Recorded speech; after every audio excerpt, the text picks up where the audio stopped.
अलैक्म। उम्मीद करता हूँ कि आप सब लोग खैरियत से होंगे। आज जो हमारा डिस्कशन का टॉपिक है वो है nerve and muscles, chapter 9 physiology.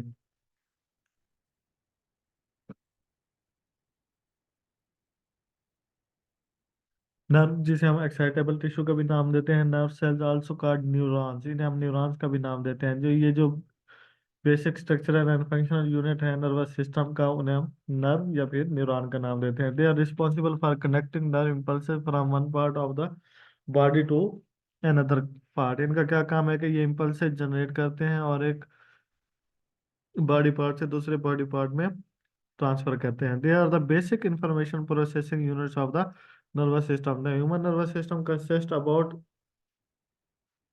12 trillion neurons. The neurons are highly differentiated and specialized excitable cells. Their specific activity is the reception of stimuli, the generation of nerve impulses. एक तो stimuli को रिसेप्ट करना है, दूसरा क्या करना है, नर्व इम्पल्सेस जनरेट करना, तीसरा क्या है, transmission of impulses to other nerve cells और to the effectors muscle fibres और nerve cells. The neurons are highly differentiated and specialized excitable cells. Their specific activity is the reception of stimuli, the generation of nerve impulses, the transmission of impulses to other nerve cells.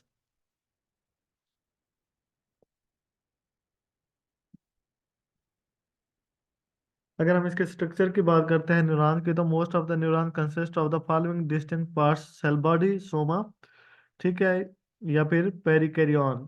Then हमारे पास exons आ जाते हैं, then dendrites.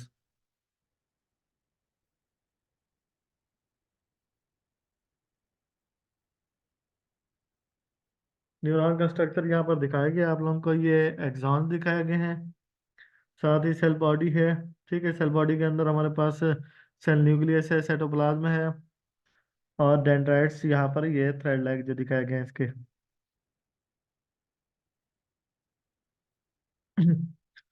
Cell body की अगर हम बात करते हैं तो this contain a well defined nucleus and nucleolus पीछे हमने देखा है surrounded by a granular cytoplasm, जिसको साइटोप्लाज्म ने कवर किया हुआ होता है। The latter is called perikaryon around the nucleus. Nerve cells possesses a single nucleus except those of the sympathetic and sensory ganglia, which are binucleated. Sympathetic and sensory ganglia की बात करते हैं तो वो उनके अंदर हमारे पास दो न्यूक्लियस मौजूद होते हैं, जिन्हें हम बाइन्यूक्लिएटेड का नाम देते हैं. The cytoplasm has mitochondria, ribosomes, endoplasmic reticulum, Golgi apparatus and lysosomes. ये बेसिकली सेल ऑर्गेनेलीज हैं. Some neurons are rich in melanin, other have copper, iron और zinc. कुछ न्यूरॉन्स ऐसे होते हैं जिनके अंदर मेलानिन की मिकदार ज्यादा होती है, बाकी कुछ ऐसे होते हैं जिनके अंदर कॉपर, आयरन और जिंक की मिकदार ज्यादा होती है. The nerve cell body is the most vital part of the neuron. If it is destroyed, for example, by toxin, by anoxia, or by viral infection such as polymyelitis, the whole neuron dies. उसके बाद axon की बात करते हैं तो this is the name given to the longest process of the neuron and also called nerve fibres. Axons carry impulses away from the nerve cell body. ये cell body से impulse लेके उससे दूर चले जाते हैं टू अदर न्यूरॉन, दूसरे neurons की तरफ या फिर मस्कुलर और ग्लैंडुलर टिश्यू की तरफ. The axon emerges from the cell body at the region term the axon hillock. Axon hillock अगर आप लोगों ने देखा हो तो ये हमारे पास एक्सॉन हिलॉक दिखाया गया पिक्चर के अंदर. The axon consist of central core of the jelly like semi fluid substance called the axoplasm. इसके अंदर हमारे पास जेली लाइक फ्लूइड होता है जिसे हम एक्सोप्लाज्म का नाम देते हैं. उसको एक मेम्ब्रेन ने कवर किया होता है जो उसको हम क्या नाम देते हैं, एक्सोलीमा का नाम देते हैं.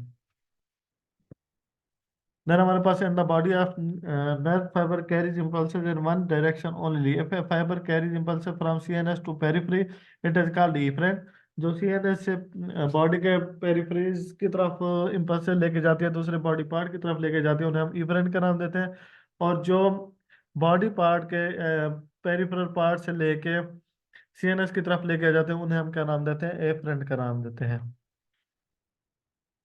एग्जाम के साइज की बात करते हैं तो एग्जाम जो है ना वेरिएबल होते हैं लेंथ के अंदर from a few millimetre in brain to a metre और more between the spinal cord and toes. Axon collateral जो है ना दो तरह के होते हैं, एक एग्जाम कोलेटरल होते हैं, दूसरा एग्जाम टर्मिनलिस होते हैं। Axon do not branch as much as dendrites but many axon along their course show side branchings called collaterals। वैसे इनकी ब्रांचेस नहीं होती लेकिन कुछ के अंदर हमें शो हो रही होती है जिन्हें हम कोलेटरल्स का नाम देते हैं। टर्मिनल्स क्या होते हैं? The axons and axon collaterals terminate by branching into many fine filaments known as terminales। अगर हम डेंड्राइट्स की बात करें तो these are highly branched cytoplasmic process होता है नर cell body. They are responsible for receiving information and conducting it towards the cell body. इनका क्या काम होता है? रिस्पॉन्सिबल होते हैं इंफॉर्मेशन रिसीव करना और उसको सेल बॉडी की तरफ कंडक्ट करवाना। The dendrites have all the components present in the cytoplasm of the nerve cell body. यहाँ पर डेंड्राइट्स दिखाया गया है, सेल बॉडी दिखाई और एक्सॉन दिखाया गया हमें।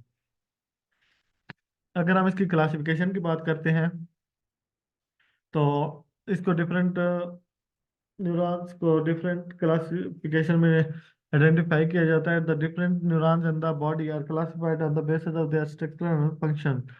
In other words, neurons are classified histologically as well as physiologically। Histological classification अगर हम देखते हैं तो यूनिपोलर न्यूरॉन होते हैं जिन्हें हम मोनोपोलर का नाम देते हैं।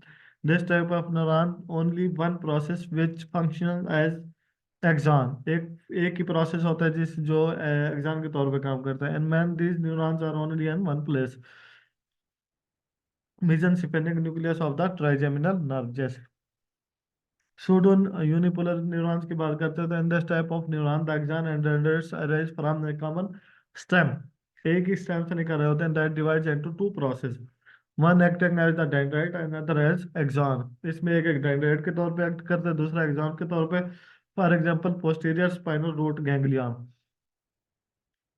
अगर हम बाइपोलर न्यूरॉन की बात करते हैं this type of neuron there is one axon and one dendrite each arising at different sides of the cell body opposite to each other and having the same size। Size same होता है लेकिन इनके origin जो है वो different होते हैं।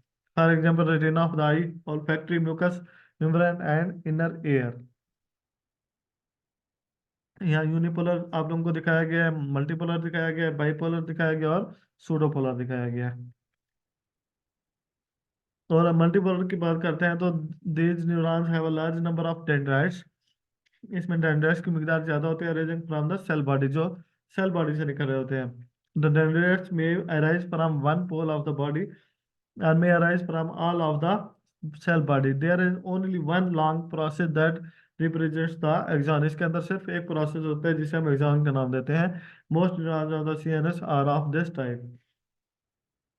For example brain and spinal cord, ये हमारे पास मल्टीपोलर न्यूरॉन्स के अंदर आते हैं। Neurons without axons, a few neurons in the central nervous system possesses dendrites but no axons. उनके अंदर डेंड्राइट्स तो होते हैं लेकिन एक्सॉन्स नहीं होते हैं। These cells nervous connection occur in any direction along the dendrites like processes। For example, amacrine cells in the retina। आंख के रेटिना के अंदर जो सेल्स मौजूद होते हैं वो कौन से होते हैं? Neurons without axons. उसके बाद अगर हम फिजियोलॉजिकल क्लासिफिकेशन की बात करते हैं, physiological classification of neuron is based on the direction in which they transmit A impulses। For example sensory हो गए, मोटर हो गए। सेंसरी आर रिसेप्टर न्यूरॉन्स जो हैं, this type of neurons receive efferent fibres. Efferent कौन से थे? जो बॉडी के डिफरेंट पार्ट से सीएनएस की तरफ इम्पल्स लेके जा रहे थे। Responsible for various sensation, for example pain, temperature, touch, pressure, light, sound, smell and taste neurons. Motor और इफेक्टर न्यूरॉन्स कौन से होते हैं? The neurons send impulses from the brain and spinal cord to the effectors different body parts के अंदर विच में muscles और glands. यहाँ पर इन्होंने दिखाया हुआ है कि सेंसरी न्यूरॉन कौन से होते हैं और मोटर न्यूरॉन्स कौन से होते हैं। उम्मीद करता हूँ कि आप लोगों को समझ आ गया। अगर कुछ समझ ना आया हो तो आप लोग पूछ सकते हैं। Thank you.